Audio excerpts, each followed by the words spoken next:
The discovery of oil has fundamentally changed this place, and I'm not 100% sure it's for the better. Guyana is different now. It's more expensive. The place is now flooded with people that have money. Chinese businesses have come to overrun the place, and they're outpricing local Guyanese. Let's see what's up in this one. Neither Hulk with the rays of Gamma, neither the missile crisis of Havana. Could I make my teams off like banana? Our circle, big like Queen's Park Savannah. It's Master Chief equipped with Cortana. Lock into Viking to get more grammar. Hold on a man, let me tell them. Boy, me back totally, foreign and locally. To be chance globally, I'm a loud vocally. Some so impatient. The Chinese are outpricing the local Guyanese by far. Let's go check out one of these stores.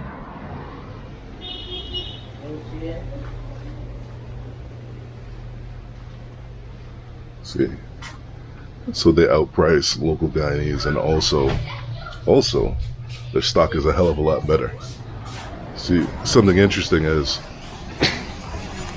that this place has become sort of a general catchment area for people that are coming from Latin America. So you'll have a lot of Cubans. Okay, in the store, you had some Cubans there. You can tell from the accent. And you have a lot of Venezuelans too.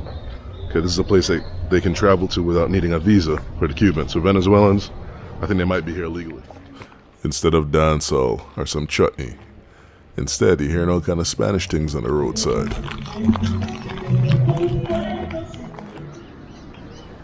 And in the 2+ years since I haven't been here, I've noticed a lot of chicken spots popping up, Chinese ones.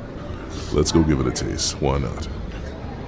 So, here we are in a Chinese chicken spot, and the cashier is a Cuban lady. A lot of Cubans coming here. Many times it's on their way to other countries, on their way to Brazil. But yeah, big Cuban community, big Venezuelan community, they're coming here.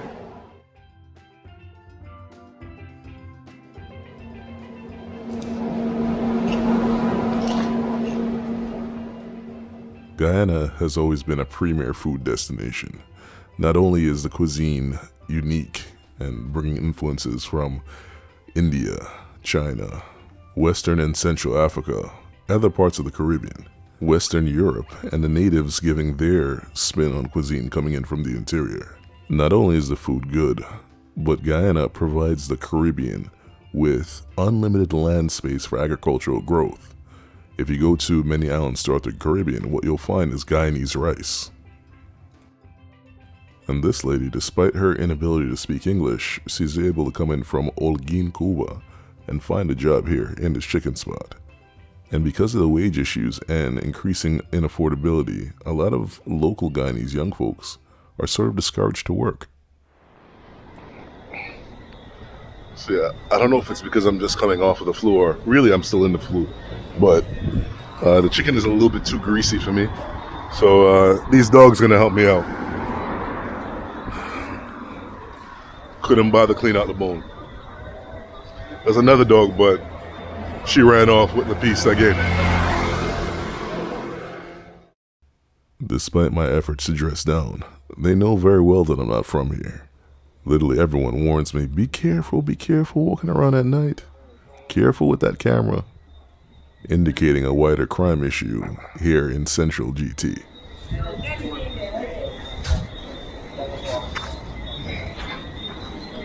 See, these houses, in many cases, need to be built on little platforms, a little elevation, because of this place being technically under sea level.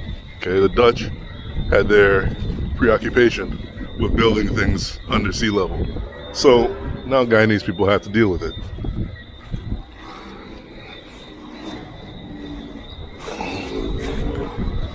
Imagine that, growing up with having nasty water on all sides of your house.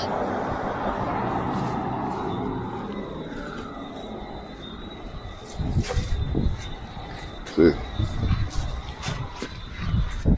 Despite the inconveniences, look at all these beautiful new cars. Whoops. I got a little. So technically Guyana, South America, but man, the culture is super Caribbean. And now you have a lot of Latinos here. especially in this section. It wasn't like this before. The place is dripping with Latinos. And late at night, I noticed a lot of the Venezuelan sisters standing outside, waving hello. I wonder what that's about. Due to the United States' newfound hostility towards immigrants, Venezuelans, Cubans, and other migrants, would-be migrants to the United States, have to go elsewhere. And as I've said previously, Guyana is becoming a destination. The reason being is that Guyana has favorable visa laws, and it's closer for Venezuelans. Look at the accumulation of bottles in this one ditch. Not like Amsterdam, huh? Yes, sir, so that happens when you have rapid population growth and you're not prepared to deal with it. Another thing that happens is, well, the changing of the economy. Individuals are engaging in illegitimate means of making money a lot more than they did previously. By and large, it's not the Venezuelans or the Cubans that are engaging this. It's the local Guyanese people. Unfortunately, the oil jobs, contracts in construction, contracts in infrastructure have not radiated down to the people. A lot of Chinese contractors actually maintain those jobs. So let's go back maybe a good 12 years to my international economy class. When you have resources like oil, your economy becomes overly dependent on that oil. And instead of having a diverse economy where you have multiple things going, you tend to actually stop all those other things and only depend on that oil. And that makes your economy a hell of a lot more fragile. A byproduct of the finding and exploitation of oil in a country's economy is corruption, and more corruption. It's inevitable. And just in case if you're curious, yes, it smells horrible.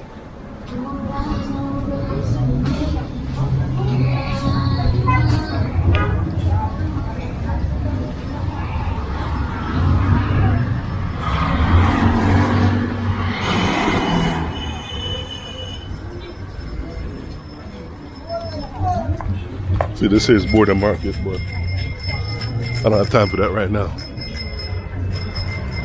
Right. Something that's actually happened with their fruits here is that they've sort of, I guess you could say, they've incorporated Brazilian produce into what they have here. Instead of having seasons when certain things are available, because of the Brazilians and their produce, they're able to have everything all the time. A lot of people here who were traditionally in the middle class, they actually have had to take on second jobs now because what they're earning now doesn't suffice. It doesn't allow them to pay all their bills and also buy food for their family. See this oil thing? It's not a good thing. Yo, bro. Hot as hell.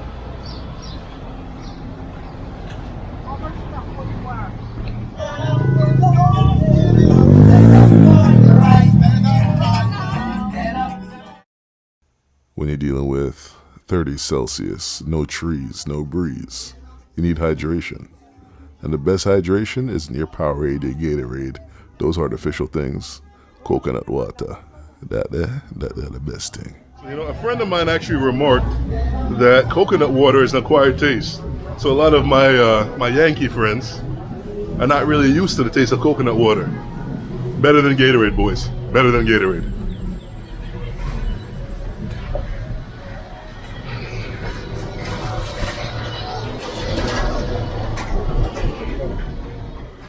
So here in the streets, the price is about $2.50 US for this coconut water. Whereas in Cuba, you're paying maybe 40 cents? And that's in Havana. If you go out to the outer provinces, maybe close to 20 cents.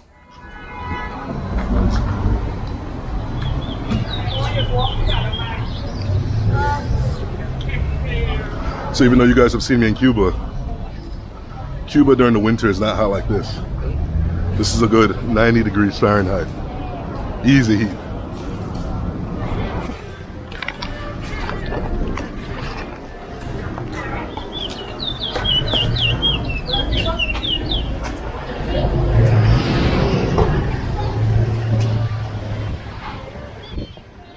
apologies in advance for the swinging camera, but you just got to be very careful in this Stabbert Market area when you have a camera. Got to watch for the motos. Colombia style, right?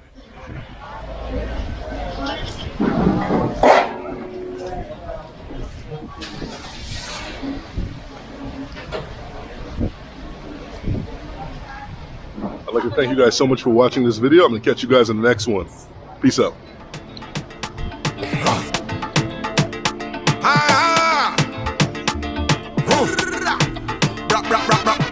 Fire burn a vampire. Stick to them and throw them in a bonfire. Take them in a location where we burn tire.